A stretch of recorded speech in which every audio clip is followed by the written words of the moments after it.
छठी शताब्दी ईसा पूर्व में वापस जाने पर उत्तरी भारत में एक भी संप्रभु राज्य नहीं बना था। देश कई राज्यों में विभाजित था, कुछ बड़े कुछ छोटे। इनमें से कुछ थे राजशाही और कुछ गैर राजशाही।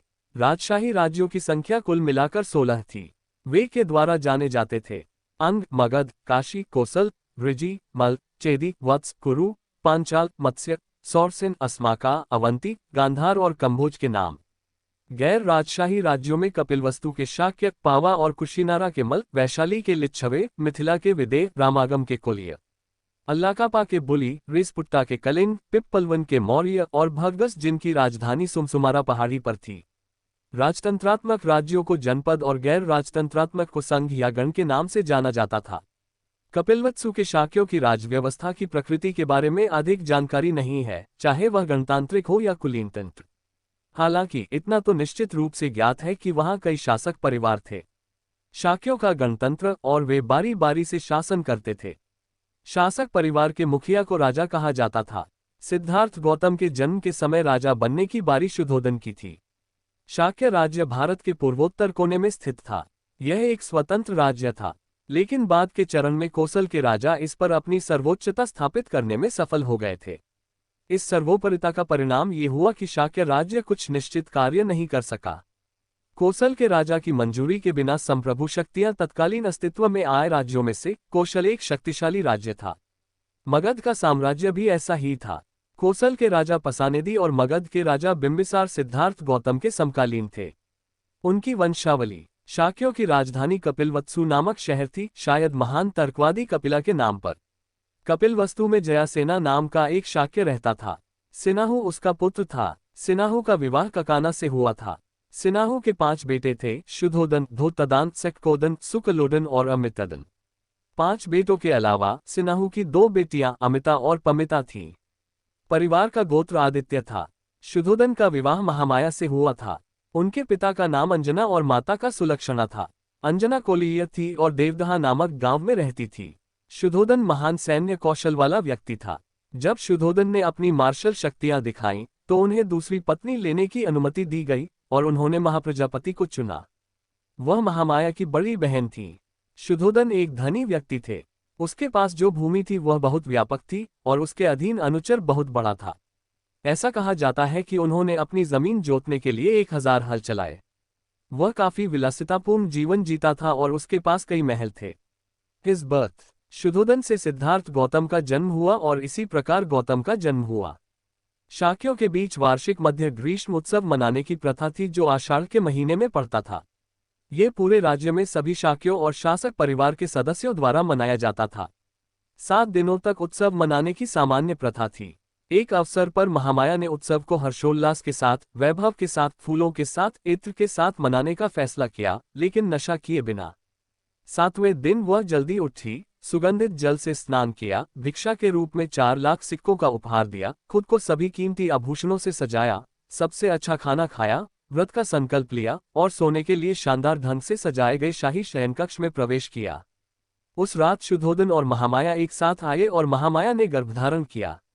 राजसी पलंग पर लेटे लेटे उसे नींद आ गई। सोते समय उसने एक स्वप्न देखा। अपने सपनों में उसने देखा कि जब वह अपने बिस्तर पर सो रही थी, तो 4 विश्व रक्षकों ने उसे उठाया और उसे हिमालय की मेज पर ले गए, उसे एक विशाल साल के पेड़ के नीचे रखा और एक तरफ खड़ा कर दिया।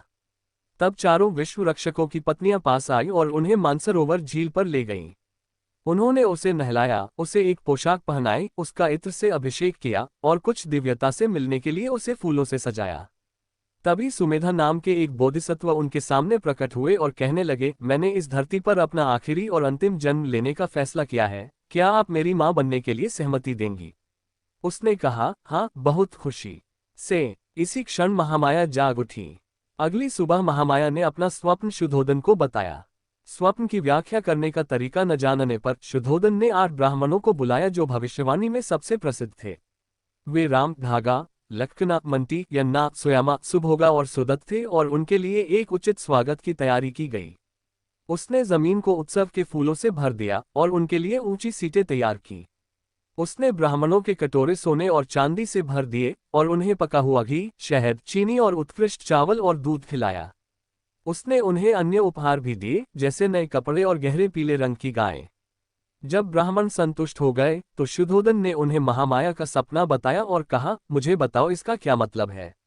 ब्राह्मणों ने कहा, चिंतित मत होइए, आपका एक पुत्र होगा और यदि वह गृहस्थ जीवन व्यतीत करेगा तो वह एक सार्वभौमिक राजा बन जाएगा, और यदि वह अपना घर छोड़ देगा और बेघर अवस्था में चला जाएगा और सन्यासी बन जाएगा तो वह बुद्ध बन जाएगा, भ्रम को दूर करने वाला।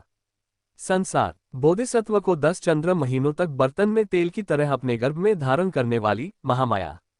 उसकी डिलीवरी का समय नजदीक आ रहा था। वह डिलीवरी के लिए अपने माता पिता के घर जाने की इच्छा रखती थी। उसने अपने पति को संबोधित करते हुए कहा, मैं अपने पिता की नगरी देवदह जाना चाहती हूँ। शुद्धोधन ने उत्तर दिया, आप जानते हैं कि आपकी इच्छाएं पूरी होंगी। अपने पिता के घर में एक महान अनुचर के साथ महामाया को देवदह के रास्ते में साल के पेड़ों और अन्य फूलों वाले और गैर फूल वाले पेड़ों के आनंद वन से गुजरना पड़ा। इसे लुम्बिनी ग्रोव के रूप में जाना जाता था। पालकी के रूप में इसके पास से गुजरते हुए पूरा लुम्बिनी ग्रोव ऐसा लग रहा था स्वर्गीय शीतलता उपवन या एक शक्तिशाली राजा के लिए सजाए गए भोज मंडप की तरह। जड़ों से लेकर शाखाओं की नोक तक पेड़ फलों, फूलों और सुंदर रंगों की अनगिनत मधुमक्खियों, विचित्र ध्वनियां निकालते हुए और विभिन्न प्रकार के पक्षियों के झुंड से लदे हुए थे। मधुर धुन गा रहे हैं। ये दृश्य देखकर महामाया के मन में कुछ देर रुकने और क्रीड़ा करने की इच्छा उत्पन्न हुई। तदनुसार उसने संदेशवाहकों से कहा कि वे उसे साल ग्रोव में ले जाएं और वहां प्रतीक्षा करें। महामाया अपनी पालकी से उतरी और एक शाही साल वृक्ष के नीचे तक चली गई। एक सुखद हवा, जो बहुत तेज नहीं थी, चल रही थी और पेड़ों की शाखाएं ऊपर नीचे हो रही थीं, और महामाया को उनमें से एक को पकड़ने का मन हुआ। सौभाग्य से शाखाओं में से एक इतनी नीचे झुक गई कि वह उसे पकड़ने में सक्षम हो गई। तो वह अपने पैर की उंगलियों पर उठी और शाखा को पकड़ लिया। उसके ऊपर की ओर हिलने से वह तुरंत ऊपर उठ गई और हिलने से उसे प्रसव पीड़ा महसूस हुई। वह साल के पेड़ की शाखा पकड़ते हुए खड़ी अवस्था में एक पुत्र का जन्म हुआ। बच्चे का जन्म 563 बीसी में हुआ था। वैशाख पूर्णिमा के दिन 26। शुद्धोधन और महामाया का विवाह काफी समय पहले हुआ था, लेकिन उनके पास नहीं था मुद्दा। अंततः जब उनके यहाँ एक पुत्र का जन्म हुआ तो उसके जन्म का जश्न शुद्धोधन और उनके परिवार और शाक्यों द्वारा बहुत ही धूमधाम और समारोह के साथ मनाया गया। बच्चे के जन्म के समय शुद्धोधन के शासक बनने की बारी थी, कपिलवत्सु, और इस तरह वह राजा की उपाधि का आनंद ले रहा था। स्वाभाविक रूप से लड़के को राजकुमार कहा जाता था।